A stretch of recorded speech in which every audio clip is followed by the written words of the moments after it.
When you're communicating with other people, do you sometimes feel like you're wearing a mask? Or when you're listening to other people, do you sometimes feel like they are and that they're just telling you what they think you want to hear as opposed to what's true?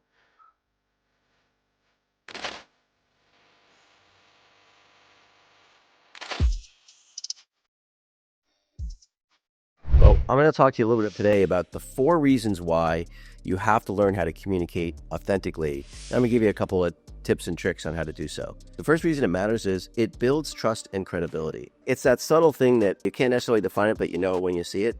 You have that feeling that someone's communicating authentically or not. People call, oh, the used car salesman. I feel like I'm being sold to like a used car salesman. No one likes feeling sold to. When you're communicating, make sure that you're building trust and credibility. Second thing is when you communicate authentically, you're building a real human connection. And there's no way to do that without being a little vulnerable, being authentic. That's what's going to allow you to make that connection. And whether you're trying to make a friend or you're trying to get a date or you're trying to, sell a product or service, whatever it might be, you've got to have those deep connections. People buy from people they like and trust. People date people they like and trust. It's as simple as that. It also increases your persuasion and influence. At the end of the day, if you really want to persuade somebody, you want to influence somebody in a particular direction, people don't believe you're communicating with them authentically. It makes your ability to influence and persuade them a fraction of what it would be otherwise. And the last thing is, you're just going to be more comfortable in your own skin. It's going to reduce your stress and anxiety. It's going to build your confidence. It's just going to be a happier and less stressful way to travel through life. A few tips and tricks on how to communicate effectively and authentically. First, you have to know your values and what your intentions are. You've got to come from a place of good intentions and understand what your core values are. So when you're communicating, make sure that whatever you're talking about, whatever your message is in alignment with your core beliefs. If you're feeling a little bit uneasy or uncomfortable about, let's say you're selling a product or service and you feel like you're overpromising, that's probably going to feel a little bit uncomfortable if it's at odds with your core beliefs, which hopefully it would be. So really make sure that whatever you're saying is in line with your values and your intentions. Be transparent and honest. Whether it's you're on a date with somebody, I'm not saying you want to vomit all of your, the worst things you've ever done on your first date, but I think being honest about trials and tribulations you've had, things you've learned from telling stories about yourself, not just ones that make you look good, but ones that maybe show lessons that you've learned. And again, the same thing is true. I would argue that life is a sales call.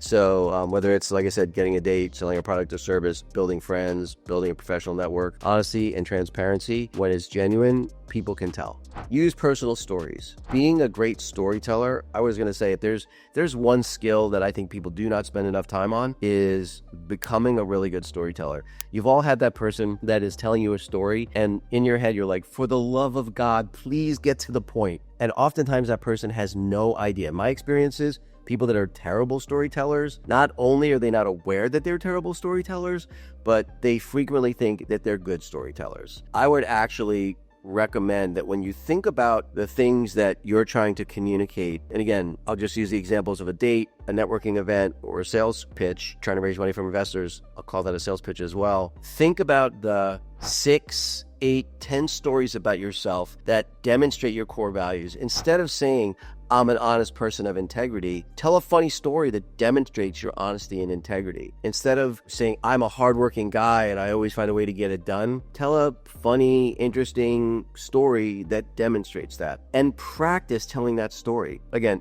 can't emphasize enough, there's a lot of good books on it, but practice makes perfect. And what you really want to do is think about the core values, think about the things you're trying to communicate. Some people call it a humble brag, but the reality is if you do it in a story and it's thoughtful and it's true, people will be able to tell that. And ultimately, really, you're just trying to show who you are. This last part is probably the least obvious, but the single most important. If you don't know how to listen really carefully, so many people, I'm sure you've had this experience where when they're talking to you, you can tell they're not really listening. They're thinking about how they're going to respond to maybe a piece of what you said, or you told part of a story and now they want to tell a story that's one-upping you, and they're no longer listening. They're not present. If you can stay present, actively listen to what people are saying, make someone feel heard, repeat back, reflect back some of the things you said. Really, wow, so when you went to Machu Picchu, that sounds like it was a really crazy experience. how did you feel about that? Well, that demonstrates a few things. You heard what they said, you asked an insightful question, and now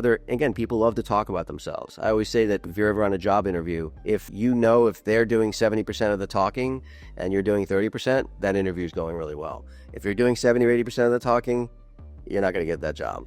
I promise you. And I guess the last thing I would say is, Brene Brown did a phenomenal TED Talk, maybe about 10, 15 years ago, about the power of vulnerability. And really what she's talking about is the only way to create real human connection. And again, I would argue that in order for you to have relationships, whether they're professional relationships, friendships, romantic relationships, they all should have a basis of authenticity in order to create that real human connection. And people think in order to do that, vulnerability is really important. Part of why storytelling is so important.